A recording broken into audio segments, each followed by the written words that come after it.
देखिए, केंद्र में 2 बार भाजपा की सरकार रही और तीसरी बार 2024 लोकसभा चुनाव की तैयारी भी भाजपा कर रही है कि फिर से हम केंद्र में सरकार बना पाए। अब सभी लोग ये पूछते हैं कि आखिर भाजपा हर जगहों पर जीतती क्यों है, तो प्रशांत किशोर इसकी वजह बता रहे हैं। यूँ तो आप सभी को पता है कि प्रशांत किशोर अपने आप को बताते हैं कि अभी बिहार में या केंद्र में जितने भी बड़े नेता हैं, हमने सबके साथ रणनीति की है और उन्हें जिताया भी है। तो वो मुख्य 4 वजह बता रहे हैं कि किन कारणों से बीजेपी जीत हासिल करती है। प्रशांत किशोर क्या कुछ कह रहे हैं, आप खुद सुन लीजिए। देश के स्तर पर जब लोग पूछते हैं, जो काम मैं पहले करता था कि भाजपा जीतती क्यों है, तो मैं ये आपको बताता हूं कि भाजपा के जीतने के 3 नहीं 4 जो उनकी प्रमुख ताकत है वो है विचारधारा, जिसको हिंदुत्व आप कहते हैं, दूसरा नेशनलिज्म, राष्ट्रवाद, तीसरा लाभार्थी और चौथा उनका जो ऑर्गेनाइजेशनल और फिनेंशियल ताकत है। मैंने ये बताया कि अगर आपको भाजपा को हराना है तो किसी को भी, किसी दल को या किसी कोalition को, गठबंधन को, किसी नेता को, तो कम से कम इन 4 जो उनकी मजबूत किले के द्वार हैं, इसमें 3 को आपको तोड़ना पड़ेगा। मेरे भाई, आप बात सुनने से आप सवाल किए नहीं और जंप कर रहे हैं। हमको बिहार की जनता को जिताना है, हमको भाजपा को नहीं हराना है, हमको बिहार की जनता को हराना है। क्यों?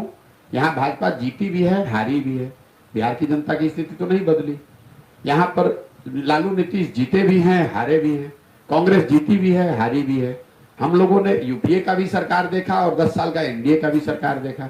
बिहार से पलायन तो नहीं रुका, बिहार से गरीबी तो नहीं सुधरी।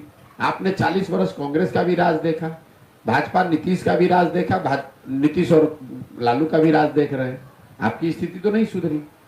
तो जब तक आप उस समस्या के मूल को नहीं समझिएगा, जड़ को नहीं सुधारिएगा, जड़ में लालू नीतीश भाजपा नहीं है, जड़ में यहाँ के लोगों की वो प्रवृत्ति है कि जहां आप 5 वर्ष अपनी समस्याओं से जूझते हैं, रोते हैं, गाते हैं, गाना गाते हैं, परेशान रहते हैं, लेकिन जिस दिन वोट देने जाते हैं तो उन सारी समस्याओं को भूलकर जात पर, धर्म पर, लालू के डर से भाजपा को, भाजपा के डर से लालू को वोट करते हैं।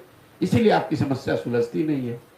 तो आप लोगों ने सुना कि प्रशांत किशोर ने क्या कुछ कहा। जब प्रशांत किशोर से पूछा गया कि आखिर भाजपा कहीं भी अपना सरकार बनाना चाहती है तो वहां जीत दर्ज कैसे कर लेती है, तो प्रशांत किशोर 4 अहम मुद्दों पर बात कर रहे हैं और कह रहे हैं कि बीजेपी की ये 4 अहम मुद्दा है जिस पर वो जीत दर्ज करते हैं। तो अगर भाजपा को हराना है या किसी नेता को हराना है तो आप लोग सबसे पहले उस 4 अहम मुद्दों को तोड़िए, उसके बाद जीत दर्ज करना आसान होगा। और इसी के साथ साथ लालू प्रसाद यादव और नीतीश कुमार पर भी प्रशांत किशोर ने क्या कुछ कहा है, आपने खुद सुना है। धन्यवाद।